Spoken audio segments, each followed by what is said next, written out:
Irmãos, sem delongas, abra a palavra do Senhor em Malaquias, no capítulo 4.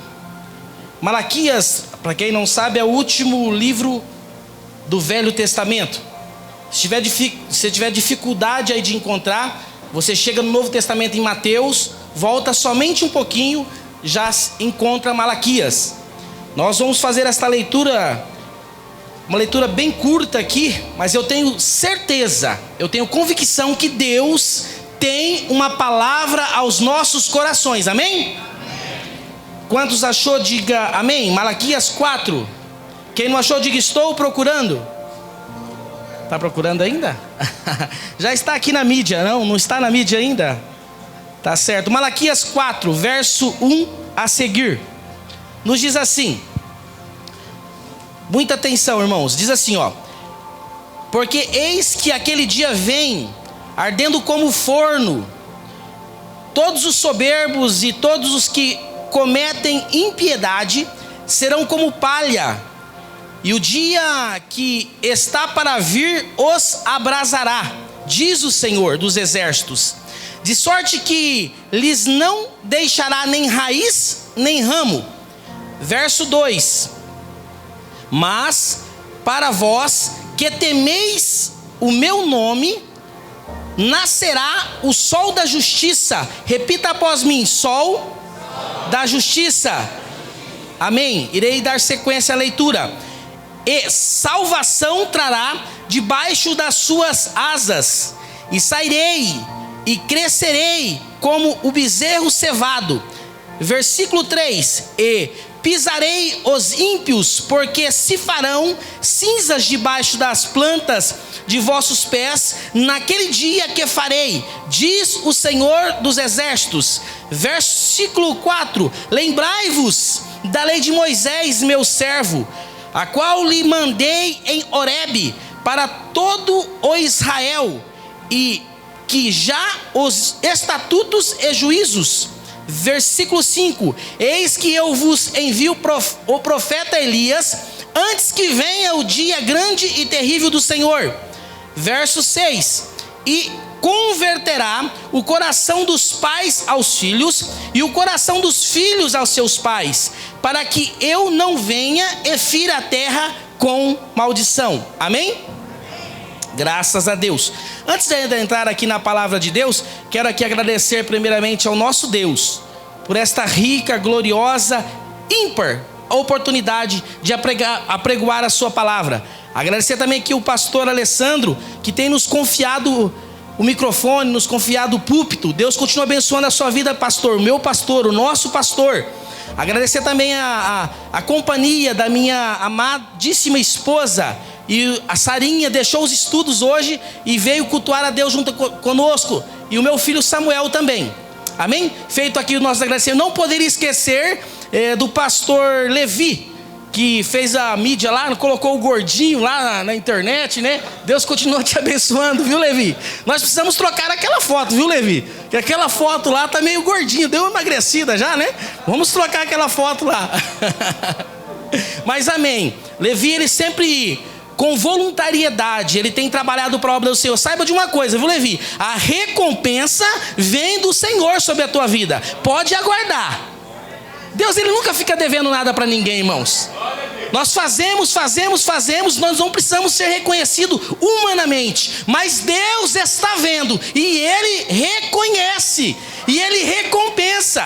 Amém? Receba aí a bênção da parte de Deus para a tua vida. Feito aqui os meus agradecimentos, vamos aqui para a palavra de Deus. Aqui nós fizemos a leitura nesse texto de Malaquias. Quem foi Malaquias? Malaquias foi um profeta. Malaquias, ele foi contemporâneo de Esdras e Neemias. Qual que foi o período que Malaquias ele trouxe esta revelação da parte de Deus, que ficou aqui registrado nas escrituras sagradas? Foi próximo a 445 anos antes de Cristo. Malaquias, então, ele participa do processo em que Israel estava cativo na Babilônia e já tinha sido liberado para voltar a Israel, a sua terra natal, e ele participa então. Qual é o texto mais conhecido de Malaquias? Todos vocês conhecem o texto que está em Malaquias 3:10. Sim ou não? Sim. Malaquias aqui nesse texto, ele chama a atenção de Israel. Malaquias chama a atenção, por quê? Porque o povo estava alegre, tinha voltado para a sua terra, mas eles tinham esquecido de contribuir na casa de Deus, de contribuir para a reconstrução do templo. Então aqui, quando você vai ver, o texto muito conhecido, Malaquias 3:10, né? Porque roubais a Deus, né? Nos dízimos, nas ofertas, todos vocês conhecem. Mas não é sobre esse texto que iremos pregar nesta noite, não. Nós pregaremos no texto que está em Malaquias 4. Mais propriamente no verso 2, que diz assim: mas para vós que temeis o meu nome, Deus falando com o povo através de Malaquias. Deus sabia que neste dia estaria um povo aqui nesta noite, dizendo assim, Deus dizendo: mas para vós que temeis o meu nome, nascerá o sol da justiça. Tem crente aqui que teme o nome do Senhor? Tem crente? Deixa eu ver se tem crente que teme ao Senhor. Então, para você, para mim, que tememos ao Senhor, que tememos o seu nome, nascerá o sol da justiça. Nascerá o sol da justiça. Mas vamos entender então aqui quem é o sol da justiça. Vamos entender quem é o sol da justiça? Aqui nesse texto, como outros profetas messiânicos também, Malaquias, ele está fazendo esta profecia, imbuído com o Espírito de Deus, mostrando para o povo que chegaria um momento que o sol da justiça nasceria. Aleluia. E quem é esse sol da justiça? Esse sol da justiça é Jesus. E eu pergunto para você: quem é o sol da justiça? Jesus. Quem é o sol da justiça? Jesus. Agora, para finalizar, quem é o sol da justiça, igreja? Jesus. Quando você responde Jesus, o Senhor me mostra a fé sendo acrescida no teu coração. Aleluia. O Senhor me mostra a fé sendo acrescida no teu coração. Só existe duas formas de recebermos a fé. Uma, pelo ouvir a palavra de Deus, porque a Bíblia vai nos dizer: a fé vem por ouvir, e ouvir o que? A palavra de Deus. E qual que é a outra? A outra é de pedirmos a Deus fé. Entenda isso. Pedro indagando Jesus: mestre, quantas vezes nós temos que perdoar o nosso irmão? A lei diz 7. Jesus: não, eu não te digo 7, mas digo 70 vezes 7. E sabe o que Pedro diz para Jesus? Acrescenta a minha fé. E nós vamos ver Pedro nos mártires da igreja, Pedro sendo crucificado de cabeça para baixo, porque ele dizia: não sou digno de ser crucificado como Jesus, me crucifica de cabeça para baixo. E sabe o que acontece na cruz? Os seus argós, Pedro dizendo: Pai, perdoa-os porque eles não sabem o que fazem. Acresceu a fé no coração dele, porque ele pediu. Então, quando você diz Jesus, nesta noite a fé está sendo acrescida no teu coração. Então, quem é o sol da justiça? Jesus é o sol da justiça. Se nós formos ver esse texto, você vai ver que um pouco mais abaixo, ele vai dizer assim, o profeta vai dizer, entenda, eu enviarei Elias de antemão. Olha aqui o texto, ó. Olha aqui. Eis que vos envio, versículo 5. Eis que vos envio o profeta Elias, antes que venha o dia grande e terrível do Senhor. Como assim enviar o profeta Elias? O profeta Elias, ele cumpre o seu ministério 400 anos antes. Bem sabemos que Elias não morreu, Elias foi arrebatado, mas aqui, 450 anos antes de Jesus vir, aqui tem uma profecia que enviarei Elias. Quem é esse Elias? Todos nós sabemos que se refere aqui a João Batista, primo de Jesus. Então esse texto aqui, quando fala de sol da justiça, é indiscutível nós entendermos que esse sol da justiça é... Esse sol da justiça é... Jesus, eu tenho visto fé sendo acrescentada em corações aqui nesta noite. Eu tenho visto fé sendo acrescentado aqui. Irmãos, entenda uma coisa, a Bíblia vai nos dizer: se tivermos fé como um grão de mostarda, diremos para os montes: montes, se transporte para o meio dos mares, e assim será feito. Então quem é o sol da justiça, igreja? Aleluia, parece que você entendeu muito bem. Aleluia. Então, mediante esta introdução desse texto e da mensagem que iremos ministrar ao coração dos irmãos nesta noite, quero pregar aqui embaixo de um subordinado título: depois da tempestade nascerá o sol. Depois da tempestade nascerá o sol. E eu vou repetir novamente: depois da tempestade nascerá o sol. Mas é um sol qualquer não, é o sol da justiça. Irmãos, é muito forte isso. Aleluia. Depois da tempestade nascerá o sol da justiça. Não é um sol qualquer. Escute isso, outro dia eu estava indo com a minha família para a Bahia, 300 quilômetros depois de Salvador. Meio doido, né? Pega a família toda, coloca dentro de um carro e vamos passar 3 dias na estrada. Olha que delícia, né? Coloca a família, mas eu falei para minha esposa: amor, eu quero que vocês conheçam o Rio de Janeiro. Antes da gente ir para a Bahia, então a Bahia está aqui, o Rio de Janeiro está aqui. Nós vamos fazer assim, depois a gente volta para cá. Vamos! E graças a Deus, Deus me deu uma companheira que é doida como eu, assim, gosta de viajar, né? Aleluia, porque senão não daria certo. Entenda isso. E nós estávamos em viagem, fomos conhecer o Rio de Janeiro.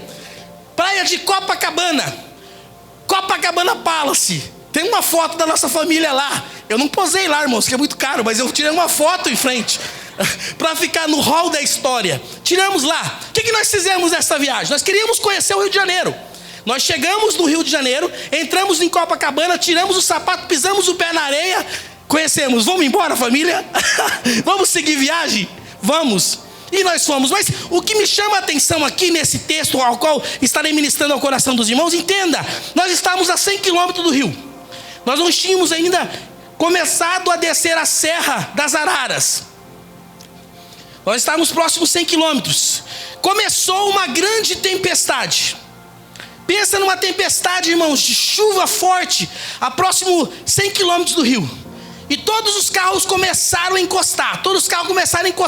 E eu fui prosseguindo. Bem lentamente.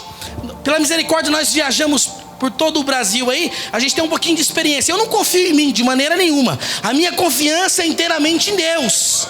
Mas nós sabemos que temos o conhecimento que numa descida você pode pegar uma aquaplanagem. Então a gente reduz um pouquinho e nós continuamos. Mas o que eu queria mostrar para minha família é o que o Espírito Santo quer mostrar para a tua vida aqui nesta noite.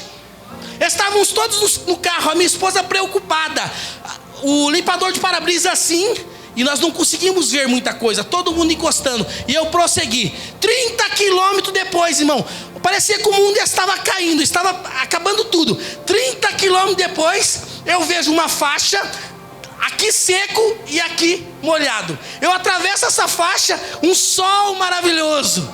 E aí nós começamos a descer ali, a Serra das Araras, e vendo aquela maravilha. Eu vi tudo, a minha esposa sempre fechava o olho, porque a serra é assim, né? Ela com muito medo fechava o olho, mas eu vi tudo. Mas o que me chama a atenção é a tempestade que nós estávamos enfrentando. Todos os carros praticamente pararam e eles não conseguiram sair naquele momento da tempestade. Então é a tempestade que você está vivendo, querido. A ordem de Deus para você é marchar, é prosseguir. Não importa a área que você está vivendo. Eu sei que você está vivendo uma tempestade, mas saiba de uma coisa, escuta. O sol da justiça nascerá sobre a tua casa, sobre a tua vida, sobre a tua história. O sol da justiça irá nascer. A tempestade pode estar forte, aleluia, pode estar difícil as coisas. Irmãos, sabe quem está no seu barco? Sabe quem está no nosso barco? É o sol da justiça, é Jesus. Quem é o sol da justiça, igreja? Jesus. Ele está no nosso barco. Escute isso, Marcos capítulo 4, versículo 35. Os discípulos estavam com Jesus, atravessando o mar em direção a Gadara. A Bíblia vai nos dizer em Marcos 4,35 que se levantou uma grande tempestade, mas o sol da justiça estava no barco.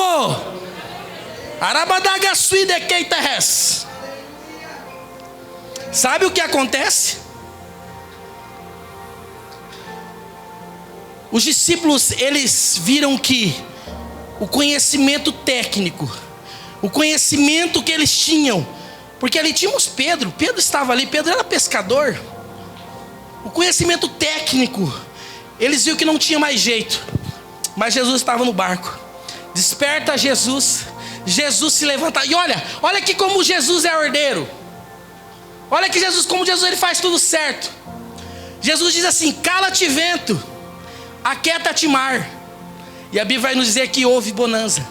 Aí os discípulos dizem: quem é este que até o vento e o mar obedece?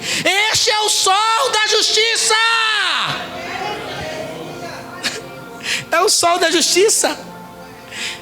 Irmãos, não importa a situação que você está vivendo, não importa, entenda isto. O importante é ter o sol da justiça, é ter Jesus no teu barco, porque basta somente uma palavra dele, basta somente uma ordem dele, e ele vai dizer: cala-te vento, aquieta-te mar, e vai haver bonança.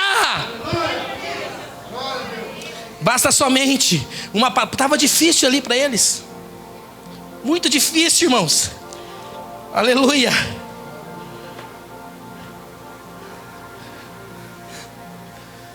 Nosso irmão diácono, acho que domingo passado ele falou um texto aqui, ele leu um texto em Salmos 30, no verso 5, a parte B, que diz assim: o choro pode durar uma noite, mas a alegria vem pela manhã.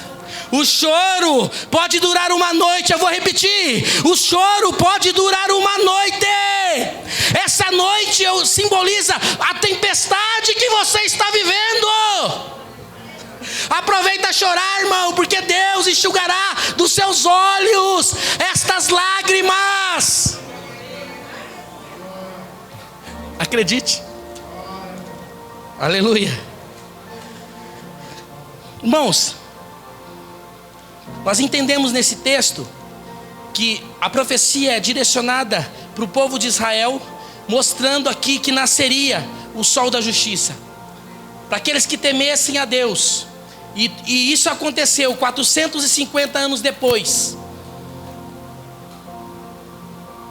E muitas vezes nós não entendemos. Deus ele faz-nos promessa. Um texto que eu acho lindo, tem 2 textos na Bíblia que eu acho maravilhosos.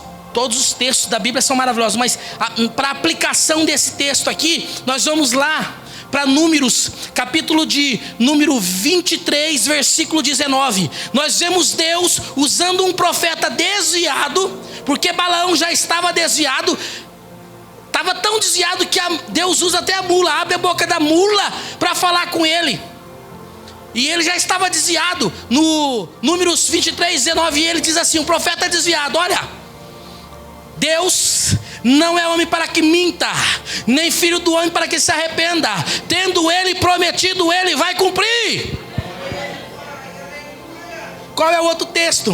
Em Atos dos Apóstolos, capítulo 12, nós vemos um rei querendo matar o nosso irmão Pedro.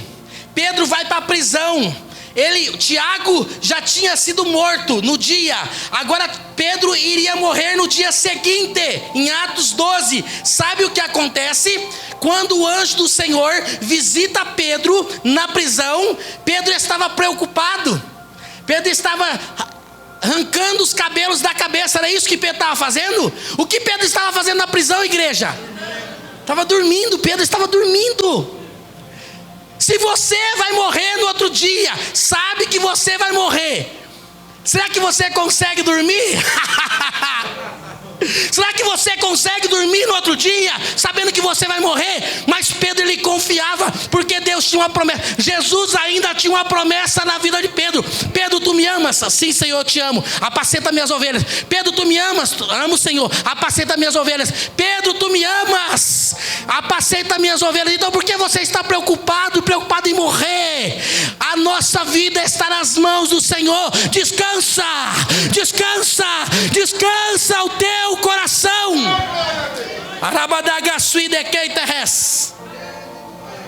Confiança. Tem crente que confia no Senhor, que verdadeiramente, deixa eu ver, glorifica a Deus, exalte ao Senhor nesta noite. Aleluia. Escute isso, jovens, irmãos, anciões que aqui estão.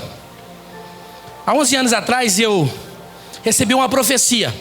Eu estava num banco, assim, bem no fundo da igreja, próximo, o David está ali, no púlpito. E 11 anos atrás, o pastor que estava pregando disse: olha, você jovem, se põe de pé. Eu me pus de pé, ele disse: olha, hoje Deus está dando para você um baú. Eu falei: opa, baú guarda coisas boas, baú, né? Eu falei: amém, coisas maravilhosas. E nesse baú então eu vejo Deus tirando sabedoria, saindo graça. O que Deus me fala aqui, que tudo que você começa, você não termina. Deus conhece a nossa história. Tudo que você começa, você não termina. Eu tinha começado pelo menos 5 vezes a 7ª série do ensino fundamental, há 11 anos atrás. 7ª série do ensino fundamental. E aí ele falou assim: hoje Deus muda a sua história. E eu abracei essa profecia. E alguns que me conhecem aqui, fizemos a 7ª, 8ª, o 1º, o 2º, o 3º, voltamos a estudar. Secular, voltamos a estudar. Fizemos o EJA, que é 6 meses. 7ª, 8ª, 1º, 2º. Fiz um vestibular, passei em 2 vestibulares. Comecei a faculdade, 4 anos fazendo a faculdade. 4 anos indo todos os dias para a faculdade. Passou-se. Eu tinha deixado um pouco a minha missão quanto cristão por estudar e trabalhar. Acabei a faculdade, fiz 2 anos de teologia, concluí. Agora eu falei: preciso fazer uma pós. Aleluia. E só para aqueles que acreditam que Deus, Ele promete, Ele cumpre. Aleluia. Esse ano eu acabei minha pós-graduação, amém, irmãos? Marketing e comunicação. O menino que era gago até os 12 anos, Deus promete, Deus, Ele cumpre nas nossas vidas, tudo. Agora em janeiro estamos namorando aí um mestrado. Dá um glória a Deus pela minha bênção, irmãos. Deus muda a história. Vamos largar de ficar assistindo Netflix e vamos estudar? Vamos? Vamos? Quantas vezes a minha esposa, amor, chegava cansada do trabalho, amor, deita aqui no sofá. Eu estou testemunhando isso, irmão Paulo, em glória a Jesus. Não é tarde não, querido. Quem parou de estudar, não é tarde, volte. Ricardo, mas para que eu quero título? Não, não é. Você precisa buscar conhecimento para usar no reino de Deus. O apóstolo Paulo era um poliglota. Ele falava quantas línguas? Ele não parou de estudar. Deus usou ele para os grandes, para os pequenos, para todos. Se dedique. Depende somente de você. Como eu recebi aquela profecia naquele dia, eu quero levantar as minhas mãos e profetizar sobre a tua vida. 2020 de mudança, 2020 de transformação, no final agora para a tua vida, em nome de Jesus. Aleluia. Deus, Ele cumpre. Quem é o sol da justiça, igreja? Jesus é o sol da justiça. Quando nós vamos para Samuel, no capítulo de número 17, nós vamos ver ali, falando-se tudo sobre um grande gigante. Golias, a altura dele, os côvados de altura, a sua lança igual a uma lança de tecelão. Vamos mostrar ali, e todos de Israel, mais de 30 dias, sendo afrontados pelo gigante. Todos viam um gigante, mas quando Davi chegou, todos viam, pastor, uma tempestade na frente deles. Todos viam a tempestade, mas quando Davi chegou, soou ao ouvido de Davi: olha, aquele que venceu o gigante, o rei vai dar bens, valores. Aquele que venceu o gigante, o rei vai dar a sua filha, que não era japonesa, mas tinha nome de japonesa, Mikao, a filha do rei. Não era japonesa, mas tinha nome de japonesa, Mikao. E o rei, a família do homem que vencesse o gigante, a família ficará isento de todos os impostos. Se fosse aqui no Brasil, acho que todos queriam, porque nós somos taxados com mais de 30%, 40% do nosso salário aqui no Brasil. Somos taxados. Lá era menorzinho o imposto, mas ficaria isento. Soou ao ouvido de Davi isso. Então o que as pessoas estavam vendo como uma tempestade, Davi estava vendo como uma oportunidade. Uma oportunidade de crescimento. E aí ele pergunta por mais uma vez: o que vão fazer com o homem? Falam para ele. O irmão repreende ele, e ele não fica contente. Ele pergunta por mais uma vez e confirmam. E Davi então vê no meio da tempestade uma oportunidade. Aleluia. Davi vê uma oportunidade de uma porta sendo aberta. Só aqueles que acreditam aqui nesta noite, o Senhor abrirá a porta para esta igreja. O Senhor abrirá a porta para a tua vida. Aleluia. Essa tempestade que você está vivendo não é para te matar. Não. E o que dizer então de Mateus 14? Jesus novamente, só que agora Jesus não está no barco. Jesus manda os discípulos atravessar o mar. Os discípulos remam, e eles chegam no meio do mar, mas o vento era contrário. Mateus 14, a Bíblia vai nos dizer que o vento era contrário, e eles tentavam atravessar essa tempestade, mas o vento estava soprando ao contrário. E aí Jesus vem caminhando sobre as águas. Alguns pensaram que era um fantasma, mas Pedro, sempre assim, animado, diz: Senhor, se és tu, Senhor, permita que eu vá até a ti. E Pedro então, Jesus: venha, sou eu, Pedro. E Pedro então sai ali do barco. Tem pessoas que não querem sair da zona de conforto. Se você não sair da zona de conforto, querido, minha querida, você não terá experiências com o Senhor. Se você não quiser prosseguir e atravessar a tempestade a qual você está vivendo, você não terá experiência com o Senhor. A Bíblia vai nos dizer que a tribulação produz a paciência. A paciência produz a experiência a esperança, e a esperança não traz confusão. Então você quer ter experiência com Deus, saia dessa sua zona de conforto. Pedro estava confortável dentro do barco, estava remando, sim. Estava lutando contra o vento, sim, mas ele estava confortável dentro do barco. Todos estavam. O melhor era ficar ali na tempestade. Eu já passei uma tempestade aqui no Tietê, você vendo a margem do outro lado. Meu Deus, que sofrimento. Os pescadores que aqui estão talvez atrás já passaram também. Ia morrer. O Tietê, quando ele foi alagado, ficou alguns lugares, alguns troncos para cima. E nós vivemos uma tempestade um dia, que eu estava na ponta do barco. Eu abracei o barco e abracei o tronco, e a tempestade jogava esse barco para cima, e eu segurando ali, e eu escutei o irmãozinho atrás: irmãos, quem não sabe orar, canta. Nós precisamos orar, pedir a Deus que Deus nos dá o livramento. Aqui, difícil. Agora imagina só, numa zona de conforto, Pedro no mar, sem ver a margem, sai. Aleluia. No meio dessa tempestade, querida, a ordem de Deus para a tua vida é marchar, é não parar, é prosseguir, é ir em frente. Não abaixe sua cabeça. Pessoas que olham para baixo só vai ver o chão, olha para frente. O salmista ele disse: eleva os meus olhos para os montes, de onde me virá o socorro? O socorro não vem do monte, não. O socorro vem do Senhor. É do Senhor que fez os céus e a terra. Prossiga, insista, não desista, insista, persista, não pare. Aleluia. Quem não está vivendo uma tempestade, fica firme, meu irmão.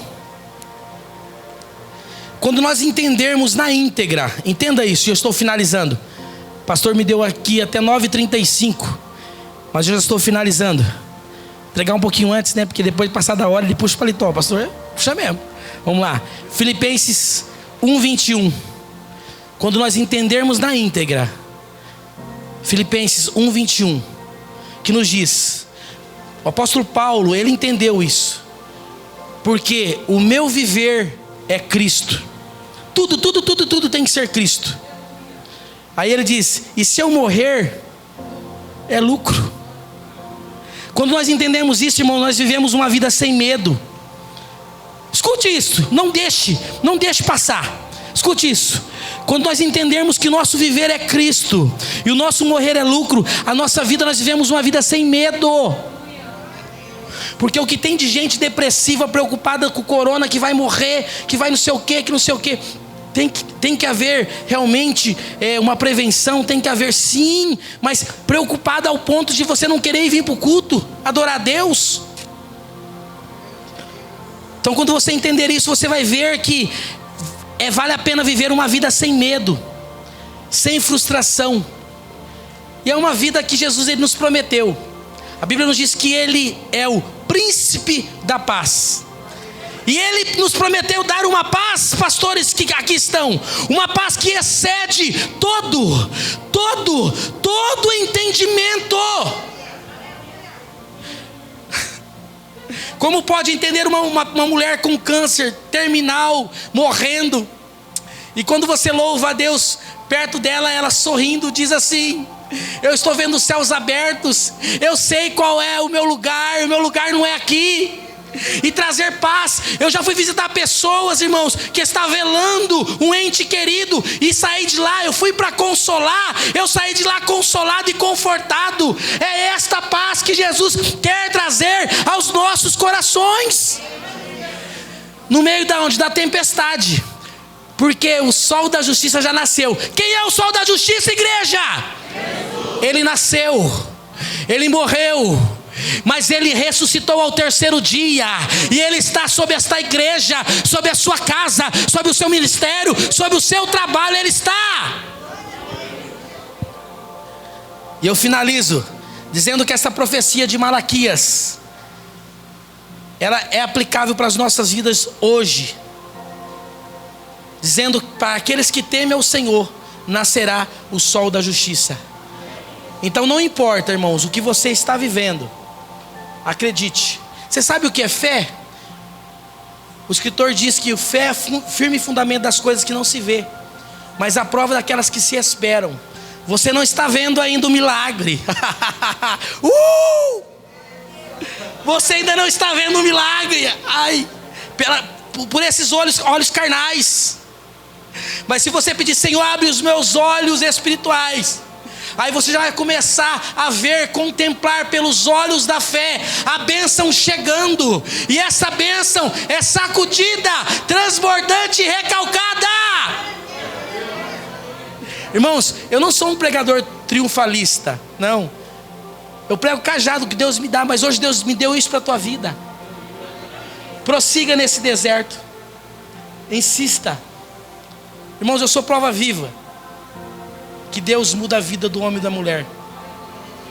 Já contei meu testemunho várias vezes aqui. Fui criado na Vila São João, Vila Planalto, não desmerecendo o bairro, mas a situação a qual nós vivíamos. E Deus mudou, transformou e vem fazendo nas nossas vidas. Amém? Porque Ele faz, Ele transforma. Aqui está o meu amigo Di, aí ó, fomos criados juntos. O Di fala assim que nós somos assim, vigorosos, porque nós fomos forjados na Vila Planalto, né? Quantas coisas vivíamos, né? Naquela época não tinha tutelar para me proteger. Eu com 9 anos eu colocava uma caixa de sapato nas costas e ia trabalhar na avenida. Engraxava 120, 130 sapatos numa noite. Não tinha tênis igual esses meninos têm hoje. Era caixa de sapato, 9 anos de idade. Eu me sentia o homem da casa. Era um conto. Eu colocava a caixa nas costas e ia todos os dias. Aleluia. Fomos forjados, não foi, Di? Amém? Glória a Deus. As palmas louvam o Senhor nesta noite. Deus continua abençoando a vida de vocês.